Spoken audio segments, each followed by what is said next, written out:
Welcome, my fellow Weeaboos. This is my list of the top 20 strongest characters in the One Punch Man anime.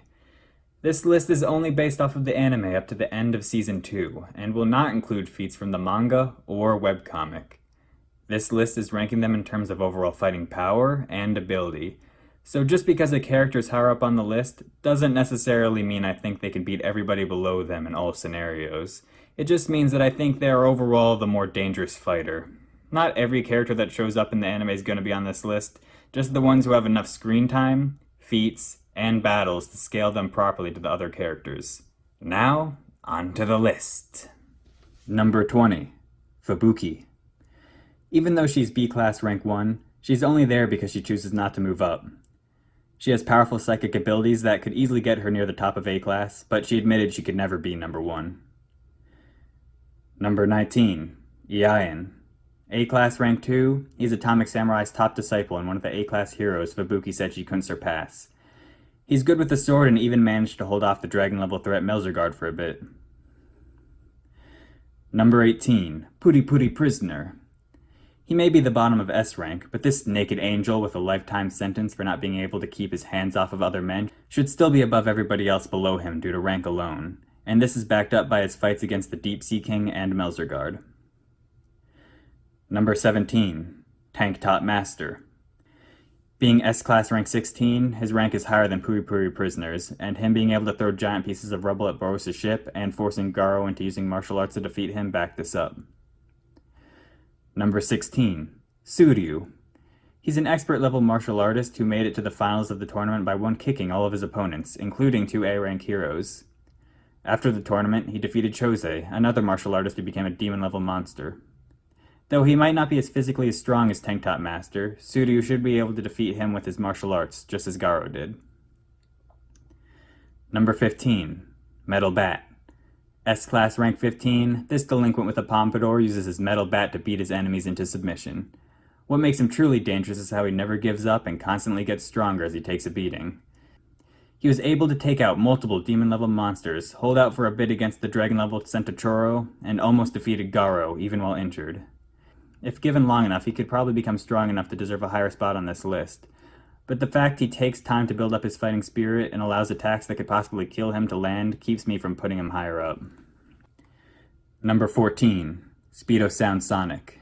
While Sonic may be physically weaker than many of the characters below him on this list, his speed and weaponry make up for it.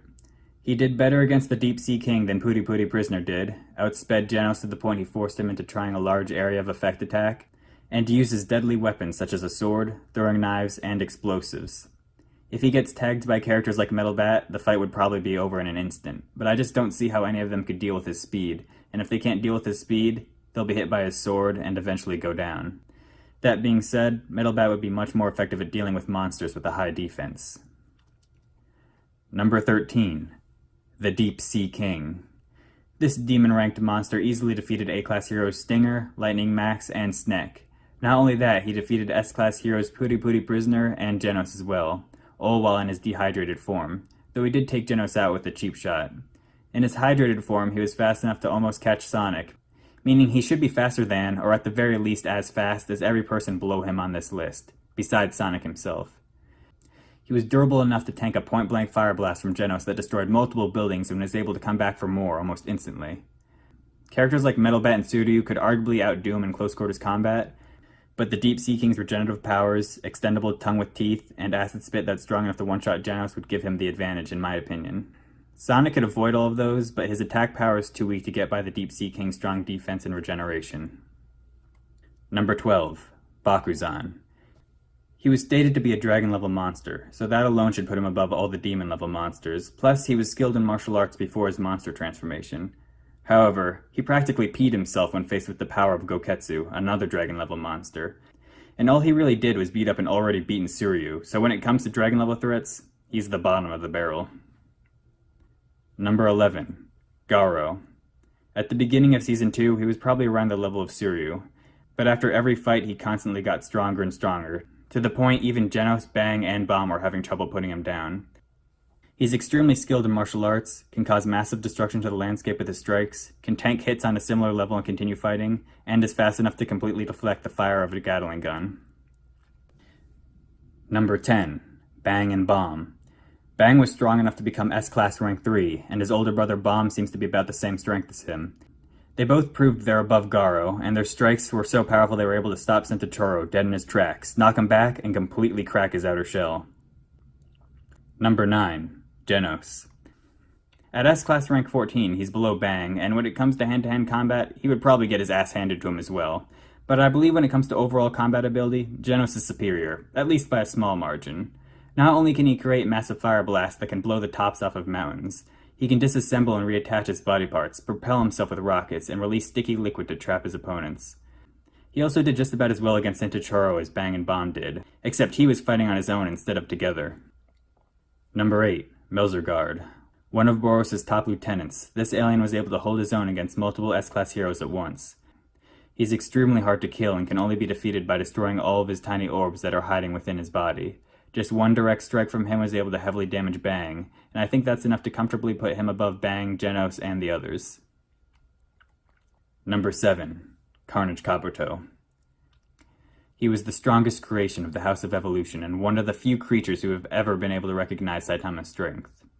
He was powerful enough to blow back Genos' fire blast with just his breath, and has the ability to go into Carnage mode, where he becomes even stronger and can rampage for an entire week. Number 6. Goketsu. Previously a martial artist, he has become a dragon-level monster after eating monster cells. He was able to beat Suryu without even trying, and a casual punch from him was able to destroy a portion of the tournament arena with just the wind pressure alone, and made Bakuzan realize he is no match for him.